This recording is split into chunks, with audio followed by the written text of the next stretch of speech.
While a great deal of socialization takes place during childhood and adolescence, it keeps going as we never stop processing the world around us and internalizing what we process. Most sociologists that consider the socialization process break it into several concrete stages, seen here, and they're considered as a whole to be part of the life course. As you go through different stages of the life course, you think differently about yourself and the world around you. When you're in college, you think and focus on different goals, and if you get married and have children and buy a home in your late 20s or 30s, you think and focus on different things. And of course, life is very different as one hits middle age and moves into the older years. So what typically happens at these different stages, and what are the social issues that we might want to consider?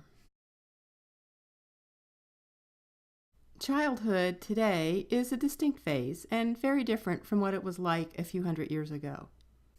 Compulsory schooling is a very new concept, and it does not exist even today across all societies.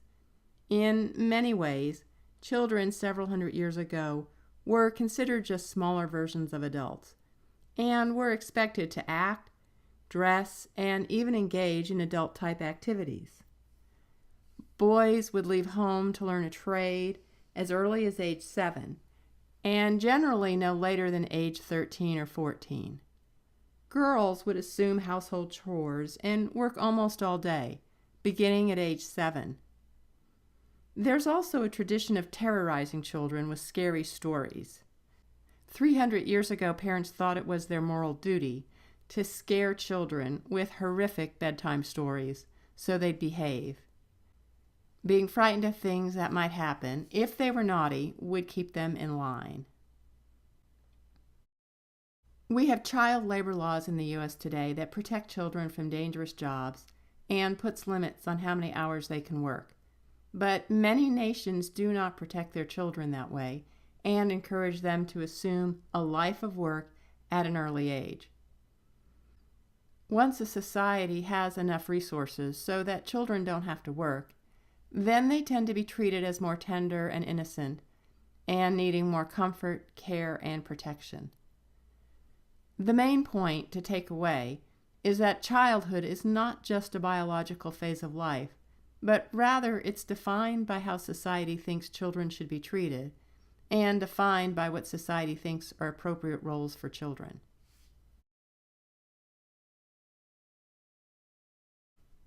Adolescence is its own phase in the life course. It's not considered its own natural age division, but it's a social construct or a social invention.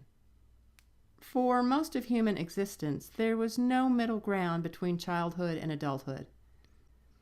When a child reaches sexual maturity, many societies have ceremonies to celebrate this transition into adulthood. These are initiation rites and helps ground their self-identity as an adult. In industrial societies, young people embark on activities to try and find themselves.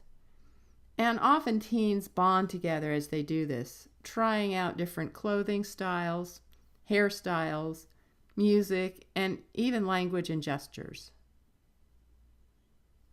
Post-industrial societies are creating a new life course stage, which is labeled transitional adulthood. Sociologists have noticed a trend for young adults that have completed high school or college who don't fully launch into adulthood, but rather take some time to live at home with their parents and live a less expensive lifestyle, as well as taking time to find themselves before taking on all the usual adult responsibilities, such as providing for their own housing and transportation.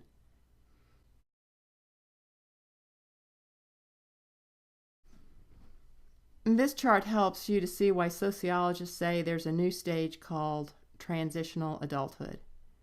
Between the 1960s and 2010, the number of 20 and 30-year-olds that were fully self-supporting has steadily declined and dropped overall by almost 50%.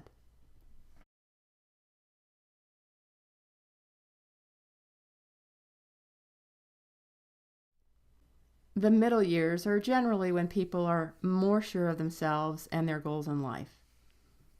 One issue that women face is the message that they can have it all and that they can be a super mom, have a flourishing career, and be the super wife as well. This results in an incredible amount of demand on time and emotional energy. Striking a balance on all fronts means sacrifice in one area or another.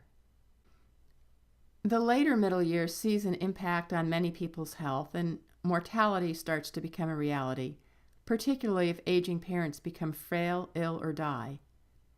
This reorients many people's thinking, and often they start to think about their life accomplishments and what they thought or hoped they would achieve. Also, sometimes during those years, people are still raising their children and have to provide for care for their aging parents as well. This is called the sandwich generation because adults can be caught between the two sets of family responsibilities. On the other hand, some people have less stress, have achieved their professional or financial and life goals, and are more comfortable during this period of life.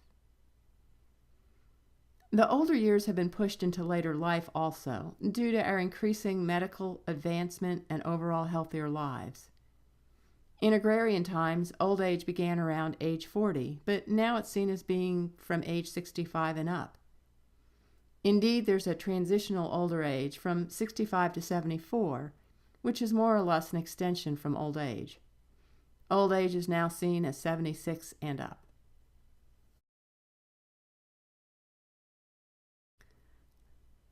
Finally, we end the chapter asking ourselves, how much freedom do we really enjoy in light of society's ability to guide, socialize, and even constrain us? Society is powerful and does have profound effects on us. But we are still agents of our own destiny. We're not all completely passive receptacles doing the bidding of the social world. We all become unique individuals with a distinct sense of self that's separate from society. We're all actively involved in the construction of the self. So while our experiences and our social institutions create a roadmap, our journey on that roadmap is still dictated, at least to some extent, by the individual.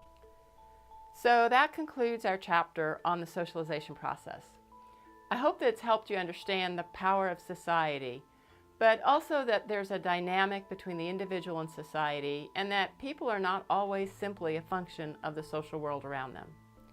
There are many different dimensions of socialization. There's aspects of personality, and there's also the social institutions that both guide us and meet our needs that are at play here.